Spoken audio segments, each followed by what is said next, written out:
আমার স্বামী আমার সাথে ঠিকমতো কাজ করতে পারে না, তাই দেবর আমার সাথে ৩ ঘন্টা যেভাবে কাজ করল। গল্পটি সম্পূর্ণ শুনলে আপনাদের মেশিন দিয়ে টপ টপ করে পানি চলে আসবে। আপনারা হাতের কাজ করতে বাধ্য হবেন, তাই হাতের কাজ করার আগে অবশ্যই হাতের কাছে টিস্যু রাখবেন বন্ধুরা। আমার নাম নেহা এবং আমি এখন ২৮ বছর বয়সী। আমাদের বিবাহ হয়েছে ৪ বছর হয়ে গেছে, কিন্তু এখনও আমাদের কোনো সন্তান নেই। আমার স্বামী অমিত একটি প্রাইভেট কোম্পানিতে চাকরি করেন এবং শহরে থাকেন। তিনি খুব পরিশ্রমী, কিন্তু তার কাছে আমার জন্য একেবারেই সময় নেই। আমাদের বিবাহিত জীবন শুধু একটা আনুষ্ঠানিকতা হয়ে দাঁড়িয়েছে। আমি চাইলেও তাকে আমার কষ্টের কথা বলতে পারি না। আমাদের বাড়ি গ্রামে, যেখানে আমার শাশুড়ি, শ্বশুর এবং দেবর থাকেন। আমার দেবর রাহুলের বয়স ৩০ বছর। তিনি গ্রামেই থাকেন এবং পুরোপুরি কৃষিকাজের দেখাশোনা করেন। তার শরীর মজবুত এবং সুঠাম, কারণ তিনি দিনরাত পরিশ্রম করেন। গ্রামে তার খুব সম্মান আছে, কারণ তিনি দায়িত্বশীল এবং বুদ্ধিমান ব্যক্তি। রাহুলের বিয়ে হয়েছে পুনম ভাবির সাথে এবং তাদের ২টি ছেলে আছে।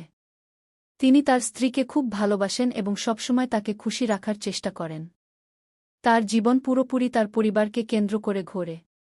যখনই আমি তাকে দেখি, ভাবি যে আমারও যদি এমন জীবন হতো, কিন্তু আমার ভাগ্য অন্য রকম ছিল। বিয়ে হয়ে ৪ বছর হয়ে গেছে, কিন্তু এই ৪ বছরে আমি বিবাহিত জীবনের সেই সুখ কখনো অনুভব করিনি যা প্রতিটি মেয়ে আশা করে। আমার স্বামী অমিত তার কাজে এতটাই ব্যস্ত থাকে যে তার কাছে আমার জন্য সময় নেই। কখনো তাকে অন্য শহরে যেতে হয়, আবার কখনো তিনি পুরো মাসের জন্য বাইরে থাকেন। আমি শুধু দিন গুনি, কখন তিনি ফিরবেন, কখন আমি তার ভালোবাসা পাব, কিন্তু প্রতিবারই শুধুই হতাশায় হাতে আসে। বিয়ের আগে আমি সবসময় ভেবেছিলাম যে আমার স্বামী আমাকে দুনিয়ার সব সুখ দেবেন, আমাকে কোলে নিয়ে ভালোবাসবেন, আমার সাথে বসে কথা বলবেন, কিন্তু বাস্তবতা ছিল একেবারেই উল্টো। রাতে যখন আমি বিছানায় একা থাকি, তখন নিঃসঙ্গতা আমাকে কাটতে দৌড়ায়। মন চায় কেউ থাকুক যে আমার মাথায় ভালোবাসা ভরা হাত রাখবে, যে আমার চোখের দিকে তাকিয়ে আমার কষ্ট বুঝবে, কিন্তু এমন কেউ ছিল না। অন্যদিকে যখন আমি দেবরকে দেখি, তখন আমার মনে অদ্ভুত অনুভূতি জন্ম নেয়। তিনি একজন আদর্শ স্বামী, তার স্ত্রীর সব রকম যত্ন নেন। ভাবির ছোটবড় সব প্রয়োজনের খেয়াল রাখেন। ক্ষেতের কাজে যতটুকু সময় পান তা পরিবারটির সাথে কাটান। ভাবি যখনই তাকে কিছু বলেন, তিনি মনোযোগ দিয়ে শোনেন এবং তার সব ইচ্ছা পূরণ করার চেষ্টা করেন। আমি অনেকবার দেখেছি যে ভাবি যখন ক্লান্ত থাকেন, তখন দেবর নিজেই কাজে হাত লাগান। কখনো তার জন্য চা বানিয়ে আনেন, কখনো তার মাথায় আদর করে হাত বুলিয়ে দেন। বাড়িতে যখনই হাসিমজাক হয়, তখন দেবর তার স্ত্রীর সঙ্গেই বসে থাকেন। ভাবির চোখে সেই সন্তোষ স্পষ্ট ঝলকে, যা একজন স্ত্রী তার স্বামীর ভালোবাসা থেকে পায়, এবং এই জিনিসটাই আমাকে ভিতরে ভিতরে জ্বালাতে শুরু করেছিল। আমি নিজেকে বোঝাতে চেষ্টা করতাম যে এমন ভাবনা ভুল, কিন্তু মনকে নিয়ন্ত্রণ করা এত সহজ ছিল না। যখন আমি দেবর এবং পুনম ভাবিকে হাসতে, কথা বলতে, একে অপরের সাথে খুশি দেখতাম, তখন আমার মনে এক অদ্ভুত জ্বালা উঠত। মনে প্রশ্ন আসত, কেন অমিত আমার সাথে এমন আচরণ করেন না? অনেকবার এই ভেবে চোখে জলও আসত যে যদি আমার বিয়ে দেবরের সাথে হতো। যখন আমি পুনম ভাবিকে তার সাথে দেখতাম, তখন মনে এই প্রশ্ন উঠত যে আমি যদি তার জায়গা হতাম, তাহলে কি আমিও এত ভালোবাসা পেতাম? দেবর কি আমাকেও ততটাই খুশি রাখতেন যতটা তিনি তার স্ত্রীকে রাখেন? এটা ভুল ছিল, কিন্তু এটা আমার মনে বারবার আসত। রাতের নীরবতা আমার নিঃসঙ্গতাকে আরও গভীর করে তুলত। যখন পুরো বাড়ি ঘুমিয়ে পড়ত, তখন আমি পাশ ফিরতে থাকতাম। কখনো চোখ বন্ধ করলে দেবরের হাসি মনে পড়ত, কখনো ঘুমাতে চেষ্টা করলে তার শক্তিশালী হাতে খেতে কাজ করার দৃশ্য চোখের সামনে ভেসে উঠত। যখন অমিত বাড়ি আসতেন, তখনও তিনি শুধু ফোনে ব্যস্ত থাকতেন। আমি অনেকবার চাইতাম যে তিনি আমার দিকে তাকান, আমার পাশে বসেন, আমার সাথে ভালোবাসা ভরা কথা বলেন, কিন্তু এমন কিছুই হতো না। বিবাহিত হয়েও আমি কোনো অবিবাহিত মেয়ের মতো ভালোবাসার জন্য তাড় পাচ্ছিলাম। আমার মনে বারবার এই প্রশ্ন উঠত যে যদি আমার স্বামী আমাকে ভালোবাসা না দেন, তাহলে কি আমি সারা জীবন এভাবেই একা থাকব? আমার কি জীবন অন্যের সুখ দেখে জ্বলতে জ্বলতেই কাটাতে হবে? আমি তো আগেই একা ছিলাম। তখনই আমার স্বামী বললেন যে তাকে কাজের সূত্রে অন্য শহরে যেতে হবে। প্রতিবারের মতো এবারও তিনি যাওয়ার সময় বলেছিলেন, নেহা, নিজের যত্ন নিও, বেশি চিন্তা করো না, আমি তাড়াতাড়ি ফিরব। কিন্তু আমি জানতাম যে তাড়াতাড়ি মানে কমপক্ষে ১ মাস তো হবেই। তার কথাগুলো এখন আমার কাছে ফাঁপা মনে হতে শুরু করেছিল। আমি কোনো অভিযোগও করতে পারতাম না, কারণ আমি নিজেকে বুঝিয়ে নিয়েছিলাম যে তার প্রাথমিকতা শুধু তাদের কেরিয়ার, আমি এখন নয়। বাড়ির সমস্ত কাজ এবং দায়িত্ব আমার এবং পুনম ভাবির ছিল। সারাদিন কাজে ব্যস্ত থাকতাম, কিন্তু মন তো সেখানেই ঘুরে বেড়াত জেঠির দিকে। সেদিন সকালের সময় ছিল। আমি উঠোনে কাপড় ধুচ্ছিলাম। সূর্যের হালকা রশ্মি সাদা চাদরের উপর পড়ছিল এবং ঠান্ডা বাতাস বইছিল। আমি বালতিতে কাপড় ভিজিয়ে রেখেছিলাম, কিন্তু যেই আমি কল খুললাম পানি আসল না।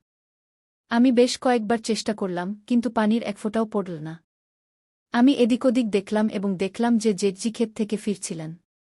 কপালে ঘামের ফোঁটা চকচক করছিল এবং তার শক্তিশালী শরীর, যা পরিশ্রমে গড়া হয়েছিল, সূর্যের আলো ঝলমল করছিল। আমি সংকোচের সাথে বললাম, জেঠজি, দেখুন না কল থেকে পানি আসছে না, একটু দেখুন কি হয়েছে কি। তিনি আমার কাছে এলেন এবং কিছু না বলে কলের দিকে ঝুঁকে গেলেন। আমি দেখলাম তার শক্তিশালী বাহু নড়ছিল যখন তিনি কল ঘুরাচ্ছিলেন। তার চওড়া কাঁধ এবং ঘামে ভেজা টি-শার্ট আমার হৃদস্পন্দন বাড়িয়ে দিচ্ছিল। আমি নিজেকে থামাতে চাইছিলাম, কিন্তু তার পুরুষত্ব, তার পরিশ্রম, তার প্রভাব, কিছু তো ছিল যা আমাকে আকর্ষণ করছিল। যেই পানিটি বইতে শুরু করল, আমি তাড়াতাড়ি আমার হাত বালতিতে ডুবিয়ে দিলাম, কিন্তু আমার কবজি তার হাতে ছুঁয়ে গেল। একটা হালকা শিহরণ পুরো শরীরে ছড়িয়ে গেল। তিনি আমার দিকে তাকালেন, আমি ঘাবড়ে গেলাম এবং মাথা নিচু করে নিলাম। এখন পানি আসছে, দেখে নাও। তিনি হাসলেন। থ্যাংক ইউ, আমি আস্তে করে বললাম এবং তাড়াতাড়ি কাপড় ধুতে লাগলাম, কিন্তু আমার হাত কাঁপছিল। সেদিনের পর থেকে আমি বারবার তাকে দেখতে লাগলাম। যখন তিনি খেতে কাজ করতেন, আমি লুকিয়ে জানালা দিয়ে দেখতাম। যখন তিনি কুর্তা বদলাতেন এবং তার শক্তিশালী বুক দেখা যেত, তখন আমার গাল লাল হয়ে যেত। মনে অদ্ভুত অস্থিরতা হতে লাগত। আমি কি তাকে ভালোবাসতে শুরু করেছিলাম, নাকি এটা শুধু আমার একাকিত্ব ছিল, যা আমার অনুভূতিকে বিভ্রান্ত করছিল? অনেকবার আমি ইচ্ছা থাকা সত্ত্বেও তার কাছে যাওয়া থেকে নিজেকে বিরত রাখতাম, কিন্তু তবুও আমার চোখ অনিয়ন্ত্রিত ছিল। আমি জেনে শুনে সেই সব জায়গায় যেতে শুরু করলাম, যেখানে তিনি থাকতেন, কখনো রান্নাঘরে, কখনো উঠোনে, কখনো কুজোর পাশে। এবং আমি লক্ষ্য করলাম যে তার চোখও আমাকে খুঁজতে শুরু করেছিল। একদিন যখন আমি উনুনে রুটি বানাচ্ছিলাম, তখন জেঠজি সেখানেই বসেছিলেন। আমি হালকাভাবে আটায় মাখা হাত আমার চুলে বুলিয়ে দিলাম এবং আমার বেনি খুলে গেল। চুল আমার কোমরে পড়ে গেল। আমি দেখলাম তার চোখ আমার উপর স্থির হয়ে গেছে। আমার হৃদয় জোরে ধড়ফড় করতে লাগল। আমি জেনে শুনে আমার ওড়না ঢিলা করে দিলাম, যাতে আমার কাঁধ হালকাভাবে দেখা যায়। আমি ভাবলাম দেখি তার চোখে কোনো পরিবর্তন আসে কিনা এবং তার চোখে একটা গভীর চমক ছিল। তিনি তার চোখ সরানোর চেষ্টা করলেন, কিন্তু পারলেন না। সেই সন্ধ্যায় বৃষ্টি হচ্ছিল। আমি ছাদ থেকে কাপড় নামাতে গেলাম। তখনই বিদ্যুৎ চমকাল এবং আমি ভয়ে পিছনে সরে গেলাম। পিছলে পিছলে আমি পড়তেই যাচ্ছিলাম যে একটি শক্তিশালী হাত আমাকে ধরে সামলে তার ভারী কণ্ঠস্বর আমার কানে পড়ল। আমি উপরে তাকালাম, জেঠজি আমার খুব কাছে দাঁড়িয়েছিলেন। তার হাত এখনও আমার কোমরে ছিল। তার শরীরের উষ্ণতা অনুভব করা যাচ্ছিল। তার চওড়া বুক থেকে আসা হালকা ঘামের গন্ধ অদ্ভুতভাবে ভাল লাগছিল। আমি কিছু বললাম না। তিনিও তার পাক শিথিল করে দিলেন, কিন্তু আমাদের চোখ একে অপরের থেকে সরছিল না। সেই মুহূর্তে আমি বুঝতে পারলাম যে এটা শুধু আকর্ষণ ছিল না, আমার হৃদয় কবেই তার সীমা ছাড়িয়ে গিয়েছিল। সেদিনের পর থেকে কিছু বদলে গিয়েছিল, বা হয়তো আমিই বদলে গিয়েছিলাম। আগে যেখানে আমি আমার স্বামীর ভালোবাসার জন্য তর্ষে থাকতাম, এখন আমার চোখ অন্য কাউকে খুঁজতে শুরু করেছিল। আমি চাইলেও তাকে উপেক্ষা করতে পারছিলাম না। তার শক্তিশালী দেহ, তার গভীর চোখ, তার আপনত্ব, সবকিছু আমাকে তার দিকে টানছিল। তিনি আগেও একই রকম ছিলেন, কিন্তু আমি প্রথমবারের মতো তাকে এই দৃষ্টিতে দেখছিলাম। মনে প্রশ্ন উঠছিল, এটা কি শুধু আমার একাকিত্বের প্রভাব ছিল, নাকি সত্যিই আমার হৃদয়ে তার জন্য কোনো বিশেষ জায়গা তৈরি হয়েছিল? আমি এই প্রশ্নগুলোর সাথে লড়াই করতাম, কিন্তু উত্তর কখনো পরিষ্কার হতো না। যখনই আমি নিজেকে বোঝাতে চেষ্টা করতাম, কোনো না কোনো ঘটনা আমাকে আবার সেই মোড়ে নিয়ে আসত, যেখানে আমার হৃদস্পন্দন দ্রুত হয়ে যেত। এখন আমি চাইতাম যে জেঠজি আমার সাথে কথা বলুন, আমি চাইতাম যে তিনি আমার দিকে তাকান, আমার যত্ন নেন যেমন তিনি ভাবির নিতেন। কিন্তু তিনি তো আমার সাথে তেমনি আচরণ করতেন, যেমন আগে করতেন, সম্মান এবং মর্যাদার সাথে। এই বিশ্বাসটাই আমাকে আরও অস্থির করে তুলছিল। আমি তার কাছে শুধু তার ছোট ভাবি ছিলাম, এর বেশি কিছু নয়। কিন্তু আমি এখন শুধু তার ছোট ভাবি হয়ে থাকতে চাইতাম না। অনেকবার আমি চেয়েছিলাম যে তাকে কিছু বলি, কিন্তু বলতাম কি? আমি তাকে বলতে পারতাম যে আমার মন তার দিকে টানছে। একটি সন্ধ্যায় আমি উঠোনে একা বসেছিলাম। জেঠজি কাছেই চেয়ারে বসে তার ফোনে কিছু দেখছিলেন। পরিবেশ শান্ত ছিল, কিন্তু আমার মনে অস্থিরতা চলছিল। আমি বহুবার চেয়েছিলাম তাকে কিছু বলতে, কিন্তু আমার ঠোঁট কিছু বলার আগেই কাঁপতে শুরু করত। হঠাৎ তিনি আমার দিকে তাকালেন এবং বললেন, "কি হয়েছে, নেহা? তুমি কি কিছু বলতে চাইছ?" তার কণ্ঠে সেই একই আপনত ছিল যা সবসময় থাকত। আমার মনে হলো এখন সময় এসেছে, এখন আমার মনের কথা বলে দেওয়া উচিত। আমি সাহস জোগাড় করলাম। আমি ধীরে বললাম, "জেঠজি, আপনি খুব ভালো।" তিনি একটু চমকে উঠলেন, তারপর হালকা হাসি দিয়ে বললেন, "আরে, এটা তো আমি আগে থেকেই জানতাম, কিন্তু আজ হঠাৎ এই প্রশংসা কেন?" আমি চোখ নামিয়ে নিলাম। আমি তাকে সব কিছু বলতে চেয়েছিলাম, যে আমি তার কাছে আসতে চাই, যে যখন তিনি আমার আশেপাশে থাকেন তখন আমি এক অদ্ভুত শান্তি পাই, যে যখন তিনি মাঠে কাজ করেন তখন আমি তাকে লুকিয়ে লুকিয়ে দেখি, যে যখন তিনি আমার কবজি ছুঁয়েছিলেন তখন থেকে আমার হৃদয় বেকাবু হয়ে গেছে। কিন্তু আমি কিছুই বলতে পারলাম না, শুধু হালকা হাসি দিলাম। জেঠজির প্রতি আমার আকর্ষণ এখন একটি খোলা রহস্যের মতো ছিল, অন্তত আমার হৃদয়ের কাছে। যখনই আমি তাকে দেখতাম হৃদয়ে অদ্ভুত চাঞ্চল্য হতো। তার কণ্ঠস্বর, তার হাসি, তার মাঠে কাজ করা, সবকিছু আমাকে তাকে আরও টানছিল। কিন্তু এই আকর্ষণ একতরফা ছিল। জেঠজি হয়তো কখনো অনুভব করেননি যে তার ছোট বৌদি তাকে এভাবে দেখেন। তার কাছে আমি শুধু পরিবারের একজন ছিলাম, শুধু অমিতের স্ত্রী। তিনি কখনো এমন কিছু করেননি যাতে মনে হয় যে তিনিও আমার সম্পর্কে কিছু ভাবেন, এবং এই বিশ্বাসটাই আমাকে আরও অস্থির করে তুলছিল। তারপর সেই দিন এল যখন অমিত 1 মাস পর বাড়ি ফিরলেন। আমি ভেবেছিলাম যে আগের মতো এবারও তিনি শুধু তার কাজের কথা বলবেন এবং আমাকে উপেক্ষা করবেন, কিন্তু এবার কিছু বদলে গেছে বলে মনে হল। বাড়িতে ঢুকেই তিনি জিনিসপত্র রাখলেন এবং সোজা আমার দিকে এলেন। "কেমন আছো, নেহা?" তার কণ্ঠে আগের মতো শীতলতা ছিল না। তার মুখে সেই পুরানো ভালোবাসা ফিরে এসেছিল, যা আমি বিয়ের শুরুর দিনগুলিতে দেখেছিলাম। আমি হালকা হাসি দিয়ে বললাম, "ভালো আছি। আপনি কেমন আছেন?" আমি আশা করিনি যে তিনি আমার কাছে এসে আমার হাত ধরবেন, কিন্তু তিনি তাই করলেন। তার স্পর্শ আলাদা ছিল, আগের মতো নয়, বরং আরও গভীর, আরও সত্য। "নেহা, আমি জানি যে আমি তোমাকে আগের মতো সময় দিতে পারিনি, কিন্তু এখন আমি চেষ্টা করব।" আমার হৃদয় ধড়ফড় করে উঠল। একই সেই অমিত ছিলেন যার অনুপস্থিতি আমাকে অন্য কারো দিকে টেনে নিয়েছিল।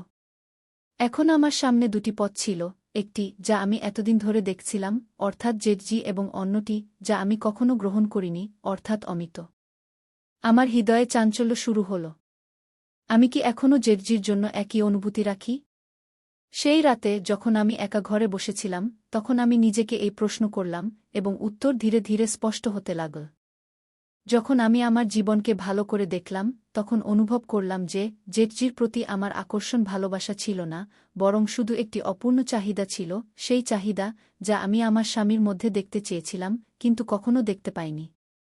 যখন আমি অমিতের কাছ থেকে সেই ভালোবাসা পাইনি, যা আমার প্রয়োজন ছিল, তখন আমি তা অন্য কোথাও খুঁজতে শুরু করেছিলাম। এবং সেই অন্য কোথাও আমার নিজের বাড়িতে, জেঠজির রূপে। কিন্তু জেঠজি কি কখনো অনুভব করেছিলেন যে আমি তার জন্য কিছু অনুভব করতে শুরু করেছিলাম? না। তিনি কি কখনো আমার চোখে কোনো পরিবর্তন দেখেছিলেন? না। এবং এটাই সঠিক ছিল। তিনি ঠিক তেমনি ছিলেন যেমন সবসময় ছিলেন, তার মাঠ এবং পরিবারে ব্যস্ত, তার সন্তান এবং স্ত্রীর প্রতি সমর্পিত। আর আমি এখন ধীরে ধীরে এই অনুভূতি থেকে বেরিয়ে আসছিলাম। অমিত এখন সত্যিই বদলে গিয়েছিলেন। তিনি এখন আমার সাথে বেশি সময় কাটাতে শুরু করেছিলেন। রাতে যখন আমি পাশ ফিরতাম তখন তিনি আমার হাত ধরে ঘুম পাড়াতেন। এখন যখন আমি উঠোনে বসি তখন আমার চোখ জেঠজির দিকে যায় না। এখন যখন তিনি মাঠে যান তখন আমি লুকিয়ে তাকে দেখার চেষ্টা করি না। এখন যখন তিনি আমার কাছে থাকেন তখন আমার হৃদয় জোরে ধড়কে না, কারণ এখন আমি বুঝতে পেরেছি যে আমার যে ভালোবাসা দরকার ছিল তা অন্য কোথাও নয়, আমার নিজের স্বামীর কাছেই ছিল। সবকিছু বদলে গিয়েছিল, কিন্তু একটি জিনিস যা কখনো বদলায়নি, তা হল জেঠজি কখনো অনুভব করেননি যে আমি তাকে পছন্দ করতাম। এবং হয়তো এটাই ভালো ছিল। আমার হৃদয়ে যে অনুভূতিগুলি ছিল তা এখন হারিয়ে গেছে।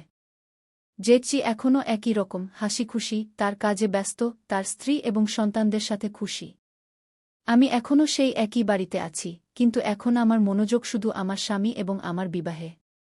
কখনো কখনো কিছু ভালোবাসা শুধু অনুভূতি হয়ে থাকে, কাউকে জানানো ছাড়াই। তো বন্ধুরা, একজন নারীর জন্য ভালোবাসা শুধু একটি অনুভূতি নয়, বরং তার পুরো বিশ্ব।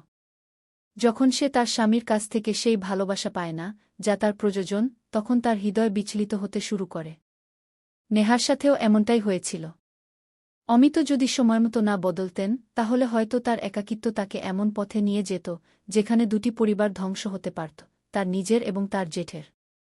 তাই প্রত্যেক স্বামীর বুঝতে হবে যে, তার স্ত্রী শুধু রুটি বানানো এবং ঘর সামলানোর জন্য নয়, তারও ভালোবাসা, সম্মান এবং আপনত্ব প্রয়োজন।